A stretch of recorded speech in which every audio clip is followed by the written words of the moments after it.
आज हम बात करेंगे एक ऐसा सुपर हीरो के बारे में जो सिर्फ कॉमिक बुक्स का स्टार नहीं है बल्कि लोगों के दिलों का भी हीरो है। वो है स्पाइडरमैन। लेकिन सवाल ये है, लोग स्पाइडरमैन को इतना पसंद क्यों करते हैं? क्या है उसके पीछे की साइकोलॉजी? चलिए समझते हैं एक इमोशनल और साइकोलॉजिकल नजरिए से। स्पाइडर वर्स के बाद स्पाइडरमैन सिर्फ एक नाम नहीं है, एक आइडिया बन गया है। पहले लोग स्पाइडरमैन को सिर्फ पीटर पार्कर के रूप में जानते थे, लेकिन अब कहानी बदल चुकी है। माइल्स मोराल, ग्वेन स्टेसी और हमारे इंडिया का पवित्र प्रभाकर सब अपने अपने तरीके से स्पाइडरमैन की लेगेसी को आगे बढ़ा रहे हैं। ये चेंज सिर्फ कैरेक्टर डिजाइन का नहीं है बल्कि एक बड़ी सोच का हिस्सा है। स्पाइडर वर्स ये दिखाता है कि एक मास्क के पीछे सिर्फ एक शक्ल नहीं है बल्कि एक कहानी, एक स्ट्रगल है और एक कल्चर बैकग्राउंड होता है। चाहे तुम हार्लेम के एक लड़के हो जैसे स्माइल्स, या मुंबई के एक कॉलेज स्टूडेंट जैसे पवित्र, या फिर ग्वेन स्टेसी एक स्ट्रॉन्ग फीमेल हीरो, तुम भी स्पाइडरमैन बन सकते हो। स्पाइडरमैन एक अंडरडॉग है। कभी मीडिया उसके अगेंस्ट होती है, कभी पुलिस, कभी पब्लिक, लेकिन वो कभी गिव अप नहीं करता। वो हर टाइम फाइट करता है even when the world is against him. इसीलिए लोग उसको देखकर इंस्पायर फील करते हैं। वो एक सिंबल ऑफ होप बन जाता है। स्पाइडरमैन इतना पावरफुल होने के बावजूद कभी अननेसेसरी वायलेंस नहीं करता।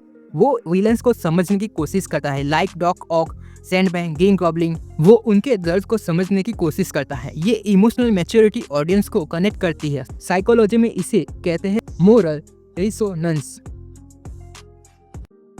ज्यादा सुपर हीरो अडल्ट होता है, लेकिन स्पाइडरमैन मोस्टली टीनएजर या यंग अडल्ट होता है। ऑडियंस उसके साथ ग्रो करती है। School, college, crush, career pressure सब दिखाया जाता है। ये एक इमोशनल जर्नी होती है जहाँ हर कोई अपने आप को देख सकता है स्पाइडरमैन में।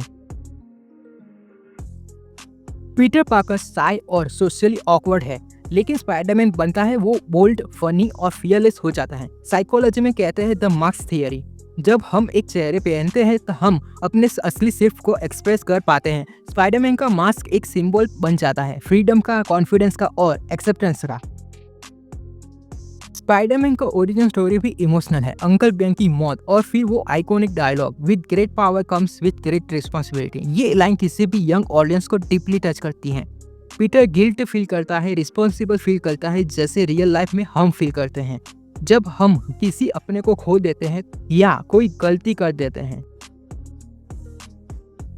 स्पाइडरमैन रिलेटेबल है। पीटर पार्कर एक नॉर्मल लड़का है, स्टूडेंट है, पार्ट टाइम जॉब करता है, रेंट के पैसे नहीं होते, दोस्तों से झगड़े होते हैं, जैसे हम सबके लाइफ में प्रॉब्लम्स होती हैं, उसकी भी होती हैं।